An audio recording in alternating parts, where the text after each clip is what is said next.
भारतीय रेलवे इस समय सेफ्टी पर ज्यादा फोकस कर रही है। सेफ्टी के लिहाज से एक बड़ा कदम भारतीय रेलवे उठाने जा रही है। इसके बारे में जानकारी देने के लिए हमारे साथ अनिल कुमार खंडेलवाल जी हैं। आइए सीधा उन्हीं से बात करते हैं। ये मेंबर इंफ्रा है। सर, रेलवे कुछ फिटिंग्स के मामले में कोई नई फिटिंग्स लगाने जा रही है? हाँ, क्या कहेंगे? अभी तक हम ये पेनड्रॉल क्लिप्स यूज करते थे।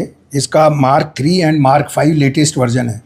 मार्क 3 में टो लोड जब ये रेल के ऊपर ऐसे रेस्ट करता है तो ये इसके ऊपर प्रेशर बनाता है, जिससे रेल को रोक के रखता है, रेल के मूवमेंट को रोक के रखता है। तो इसके अंदर टो लोड 850 ऐसे उस रेंज में रहता था। अभी कुछ समय काम करने के बाद कोरोजन होने की वजह से इसमें और इसके जो ये माउथ है, यहाँ कोरोजन होने से ये फिटिंग कभी कभी लूज होके गिर जाती थी, और जो जहाँ पर ये रेल को टच करता है उससे रेल का भी कोरोजन होता था। पैरामीटर्स यूनिफॉर्म नहीं रहते थे, ट्रैक पैरामीटर्स। अच्छा, इन सब कितनी बड़ी ज़रूरत होती है? अगर हम इसकी बात करें, ट्रैक को रोकने की ज़रूरत क्यों होती है? ये जब दो रेल लगी होती हैं, जैसा आपने देखा इस तरह, जैसे ये 2 रेल लगी हुई हैं, पैरेलल चल रही हैं, ये दोनों रेलों को स्लीपर्स पे इस तरह जॉइन करके रखा जाता है। तो इस रेल को अपनी जगह पे रखने के लिए इन फिटिंग्स की ज़रूरत होती है, जिससे ये रेल को पकड़ के अपनी जगह रखती हैं। एंड जो टेम्परेचर से एक्सपेंशन कॉन्ट्रैक्शन होता है उसको अलाउ करती हैं। इस तरह से इन फिटिंग्स को डिज़ाइन किया जाता है। जो बहुत कम जो एक्सपेंशन कॉन्ट्रैक्शन तापमान बदलने की वजह से कम ज़्यादा होता है, उसको अलाउ करती हैं और रेल को पकड़ के रखती हैं। तो इस समय इस तरीके का सिस्टम चल रहा है। हाँ। और सर, इसमें जैसे अगर हम बात करें तो रेलवे ट्रैक पर कितनी दूरी पर जो है इस तरीके ये हर स्लीपर पर 4 फिटिंग लगती हैं। 4 फिटिंग। एक स्लीपर है, जैसे ये स्लीपर है पूरा, 1 2 3 4 2 रेल होती हैं। हर रेल के दोनों तरफ एक एक फिटिंग रहती है, यानी हर एक स्लीपर पर ये लगेंगी। हाँ। तो अब क्या बदलाव करने जा रहे हैं? अब हम मॉडर्न फास्टनिंग सिस्टम अडॉप्ट करने जा रहे हैं, जिसके अंदर आप देखेंगे ये एक मॉडल है जिसमें ये सीधा जो इसका रबर पैड है, ये इसकी क्लिप है और ये इस पर क्लैंप है। इस फिटिंग को अगर हम लगा दें तो इसका एडवांटेज क्या होता है कि इस फिटिंग कर जब हम स्लीपर पे लगाते हैं तो इसको अगर खोल के देखें तो ये ऐसे किया और रेल निकल जाता है। फिटिंग्स को हटाने की ज़रूरत नहीं होती। हम स्लीपर पे ये फिटिंग लगा के स्लीपर प्लांट से सीधा रिन्यूअल के लिए लेके जाते हैं। मशीन से ये स्लीपर लगा दिए जाते हैं ट्रैक में, और वहाँ जब रेल साइड में होती है उस रेल को सीधा रखा और फिटिंग को फिक्स किया और टाइट कर दिया। ये टॉर्क रेंज से टाइट हो जाता है 250 न्यूटन मीटर फोर्स लगाने से। और उसके बाद ये कभी जब इतना फोर्स लगता है टॉर्क रेंज से तो ये कभी लूज नहीं होती है। जब लूज करना हो तो टॉर्क रेंज से ही इसको वापस खोलना पड़ता है। लूज कब करना होता है? जब रेल की मेंटेनेंस करनी हो, पेंटिंग करना है या डिस्ट्रेसिंग करना है, उस टाइम लूज करना होता है। पहले ये फिटिंग्स जो अपना वाइब्रेशन होता था उससे कोरोजन की वजह से धीरे धीरे कई दफ़ा गिर जाती थी। कहीं कहीं पे आइसोलेटेड, ऐसा नहीं है कि पूरी गिर जाती हैं या कुछ है, लेकिन इसकी इस तरह की इसमें पाया गया कि ये धीरे धीरे बहुत जगह पे गिर जाती हैं। तो उस गिर जाने वाली चीज़ के लिए फिर कीमैन जाता है, उसको हैमर करता है।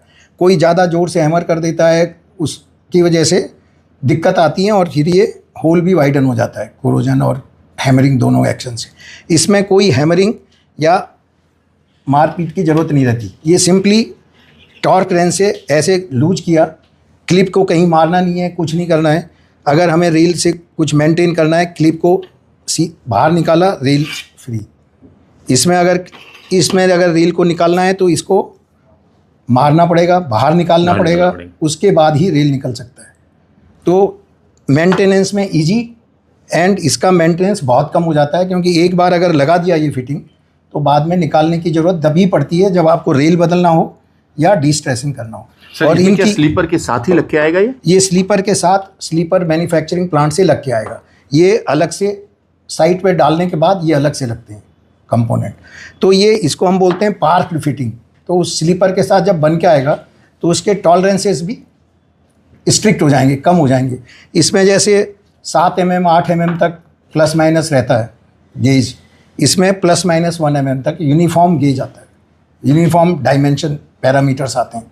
तो ये इम्प्रूव्ड वर्जन है। इसका जो ये रबर पैड है और ये क्लिप है, इनकी लाइफ, ये पहले कुछ लगाए हुए हैं हमारे यहाँ 15-20 साल पुराने भी रेलवे ट्रैक में। 18 साल कुछ हो गए हैं, 18 साल हो गए हैं। तो वहाँ पर ये रबर पैड जो शुरू में लगाया वो अभी तक वैसा ही है, यानी 18 साल तक इंटैक्ट है। सेम रबर पैड है, सेम ये है, सेम क्लिप है, पर उसमें थोड़ा टो लोड 850 था जो पुराना मॉडल हमने ट्राई किया था।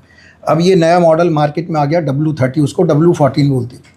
तो इसका टो लोड 1250 है, क्लैंपिंग फोर्स जो रेल फोर्स आता है, तो वो स्टेबल है ज़्यादा और ज़्यादा टाइम तक चलेगा। तो अभी इसकी वारंटी सब हमारी जो कंपनियां हैं जो ये बना रही हैं, जो दुनिया में लगता है रेल की जो लाइफ होती है 15 साल के आसपास, उतने ही टाइम तक ये फिटिंग भी चलेगी। इससे पहले जब इस तरह की फिटिंग लगाते थे तो हर 5 साल में बदलना पड़ता था। ये क्लिप, एक रबर पैड होता था, लाइनर होती थी, वो हर 5 साल में बदलने पड़ते थे। यानी अब 15 साल तक बदलने की जरूरत नहीं। अभी रेल और फिटिंग्स की लाइफ लगभग एक जैसी हो जाएगी। वो लाइनर थे ना, वो निकल के गिर जाते, उस डब्बे में ऐसा है। सर एक और चीज़ हम जानना चाह रहे थे, जब हम बात करते हैं USBRL की, तो USBRL में भी इस तरीके की fittings yes yes yes, US barrel में हम जो स्लीपर है उसमें इसी तरह की फिटिंग लगाई गई है। उनका नंबर कुछ अलग हो सकता है क्योंकि मैन्युफैक्चर वाइज हम ब्रांड नेम लगाते हैं, पर फिटिंग इसी तरह की क्लिप टाइप लगाई है। तो सर अब फ्यूचर क्या है, मतलब पूरे भारतीय रेलवे में एक साथ बदलेंगे, किस तरीके से बदलेंगे? नहीं, अभी जो हमारी एग्जिस्टिंग ट्रैक स्ट्रक्चर है उसमें जो एग्जिस्टिंग स्लीपर्स हैं